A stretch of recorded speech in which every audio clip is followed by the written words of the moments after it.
Hello, hi. Hi. Hi, Saidi. Hi. Hi, Santak. Hi, Susan. Good to Mm, see you guys. Good to see you. Good to see you after a long time. Yeah, so good morning, everyone. It's 2 a.m. here in New York. It's quite freezing outside, but I guess we are warm enough and ready to host the first TechSHRM podcast. We have Saidi Juma as our guest today. Saidi is joining us from Nairobi, Kenya, and he's a Global People Operations Manager at Give Directly. He was one of my managers during my summer internship. And what I love about Saidi most is the little smile that he always has on his face. That is really contagious. Yeah. Ironically, a few months back, when we first met each other, Saidi was taking my interview, and now here we are. We have lots of questions for you tonight, Saidi. And how has it been since we last met? Yeah, it's been great. Still continuing to do the good work that we're trying to do here at Give Directly. And I like the fact that the tables have been turned down. You're the one who gets to ask me the questions. So yeah, really looking forward to this. Yeah. So can you tell a bit about Give Directly, what they do, and how they're helping the people in African countries, US, Yemen? Yeah, sure. So for those who don't know, Give Directly is a non-profit organization that enables donors to send cash directly to recipients all over the world. We are primarily in Africa, and we are present in 9 African countries. We did start operations in 2011 in Kenya, in a city called Kisumu. And we're now we've expanded into about 4 other cities or counties in Kenya. And the initial launch in Kenya helped us to pivot and kind of expand into the other countries like Uganda, Rwanda, Malawi, Mozambique, Morocco, and so on and so forth. Yeah, and basically what we aim to do is elevate poverty through cash transfers directly to those who are living in poverty. And so we believe that cash transfers or cash aid is the best way to elevate poverty because it gives people the choice to determine what they want to do in order to bring themselves out of poverty, basically. And we believe that it gives them the dignity to also, have that control over their own lives and determine what they want to do with that cash. And we've been doing it for over a decade now. And there's been a lot of research into cash and how it helps people get out of poverty. And we're continuing to adapt and improve and make iterations of our programs to find the complete best way to deliver these cash programs in all the countries we're in. Yeah, very insightful. So now that we know a bit about Give Directly, Susan, can you ask the questions that you have in mind? Okay, hi Saidi. My name is Susan and I'm from southwestern part of Nigeria. So I'm going to be asking you some follow-up questions according to what Sasapaka said earlier. So Saidi, can you tell us a little bit about your experience being in people team? Because I can see from your profile that you are currently the global people operations manager of Give Directly. So can you tell us a little bit about what it feels like managing people in general? Yeah.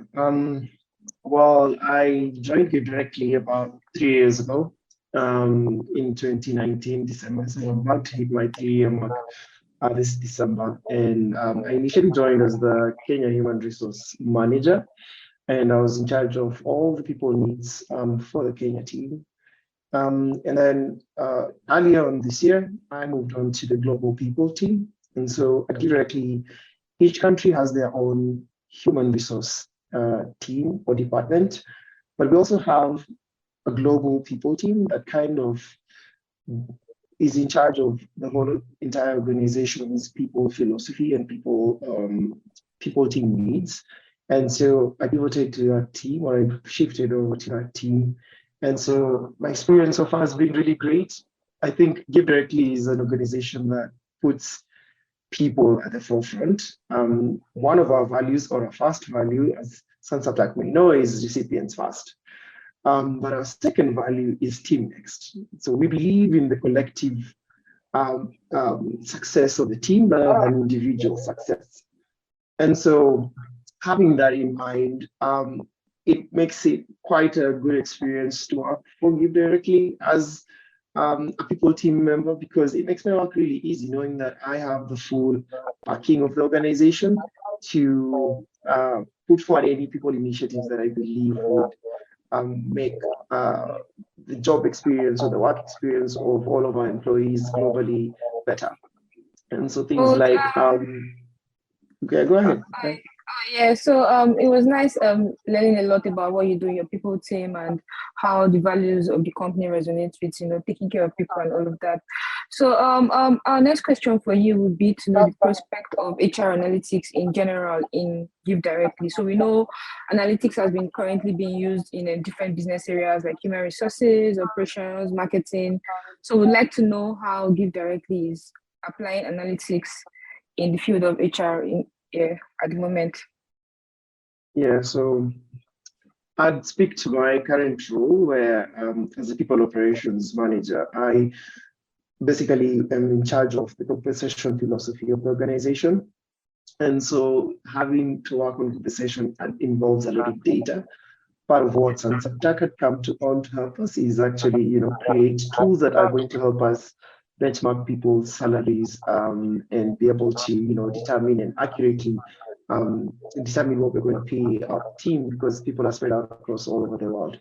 And so we use a lot of analytics looking into things like cost of living, inflation rates, local market pay data, and all that data.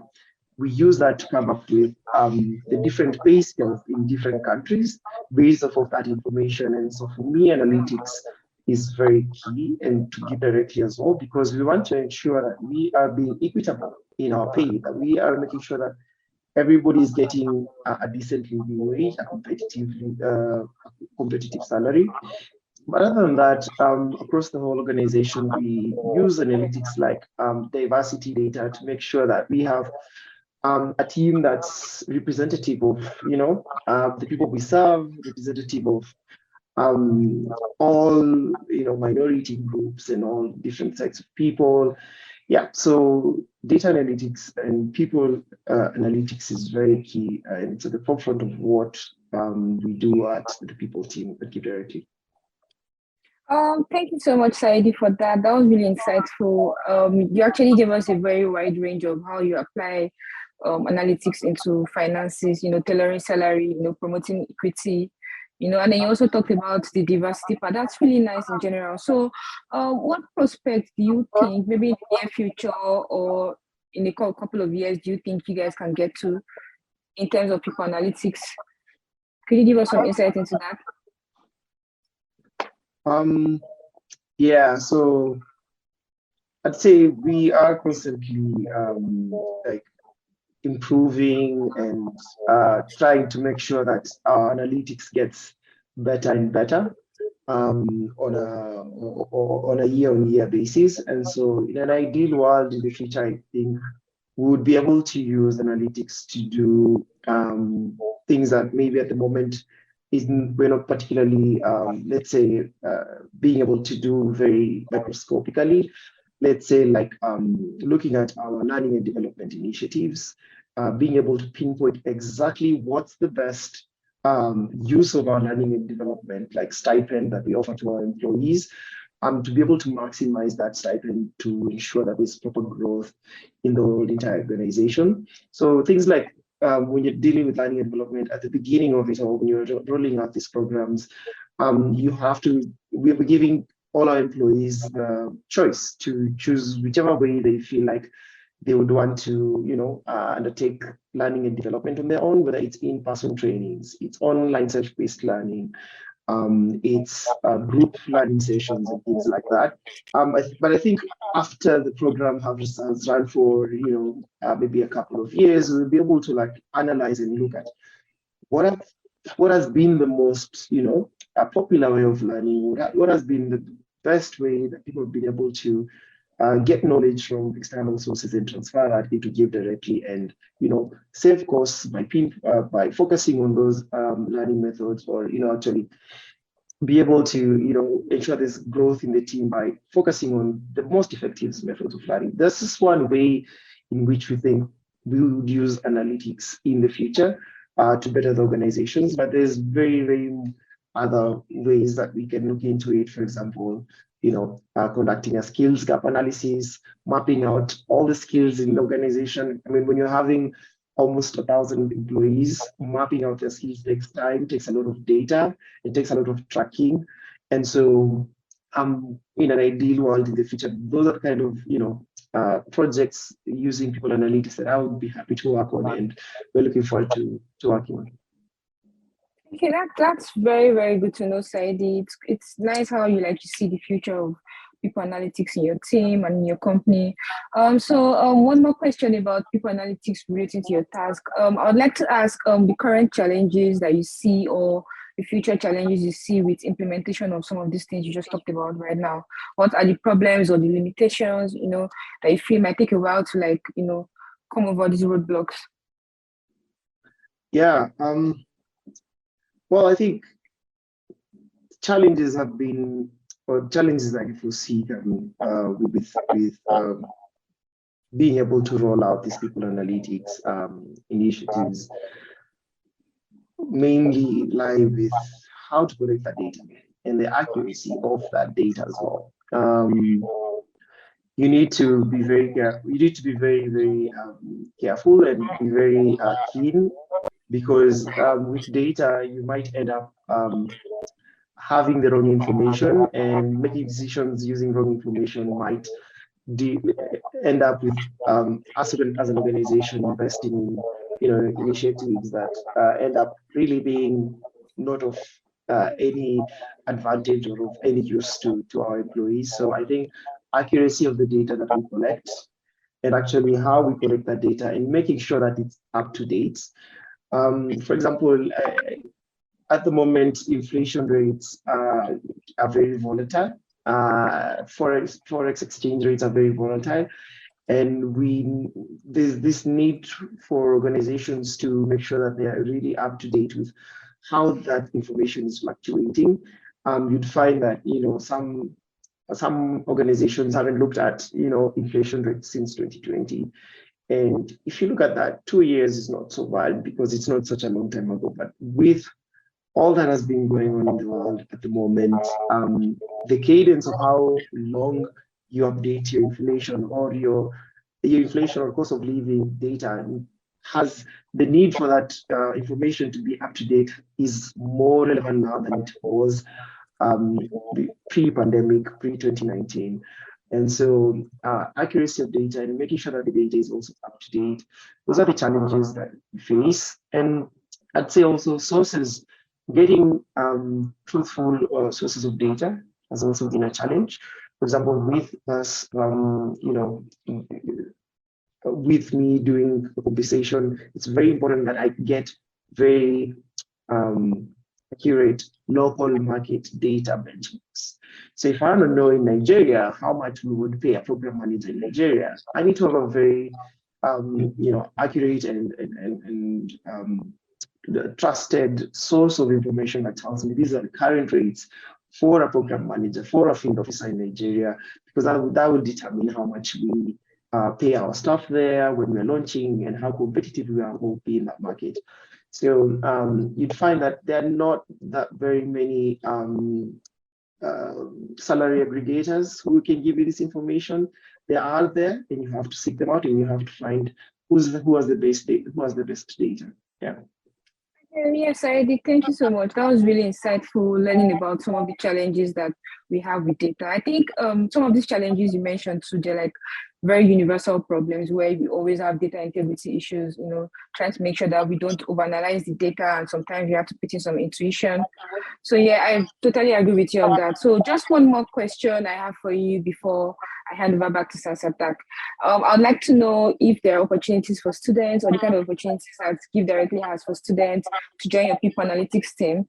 because in our department right now, we have like a people analytics specialization, and we are beginning to know that this is a field that people need to break into and people need to start, sharing for their data analytics skills. So if you could just tell us like anything about that, it'd be nice to know.